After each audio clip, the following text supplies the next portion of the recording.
We all know music can change our moods, but there's new evidence that it also can cure what ails you, too. Let's get more about that from Dr. Daniel Levitin of McGill University in Canada. He's a neuroscientist and the author of This Is Your Brain on Music. Good morning. Good morning, Anthony. Just how powerful is music when it comes to your health? Well, we've seen that music can increase immune system function, and one of the things about music is that it activates every region of the brain, the left and right hemispheres, the front and the back, the cortex, which is the sheath on the outside, as well as the interior of the limbic system.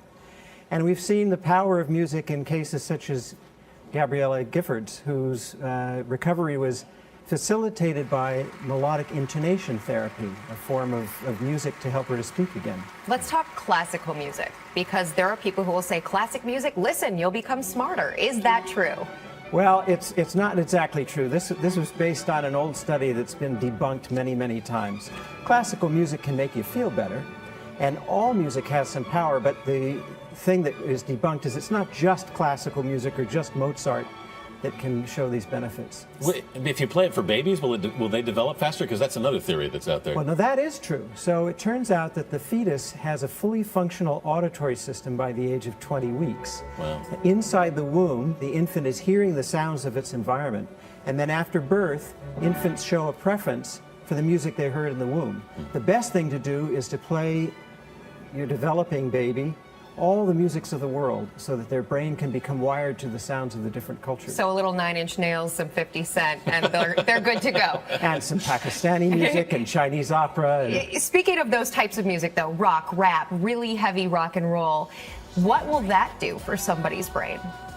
Well, it's not so much that the genres have particular effects, it's that if you like the music, it's going to have the effects that we see in immune system function, increasing natural killer cells.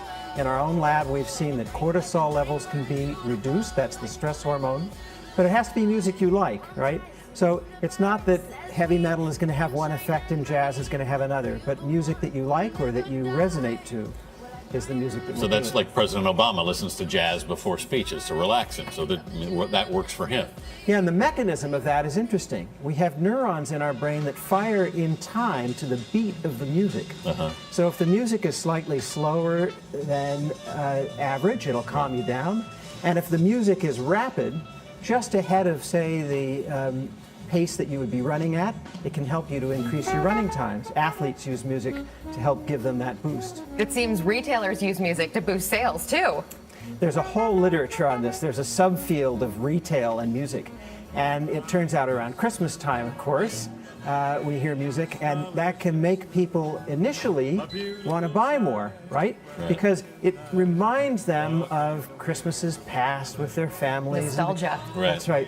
But, you know, it reaches a point of diminishing returns after a couple of weeks of... You're sick of those songs. And all you can think about... Make it stop. Right, exactly. You're not thinking about, you know, fun Christmases past. You're thinking about that horrible time in the mall last week. All right, Dr. Daniel Levitin, thanks so much for being with us this morning.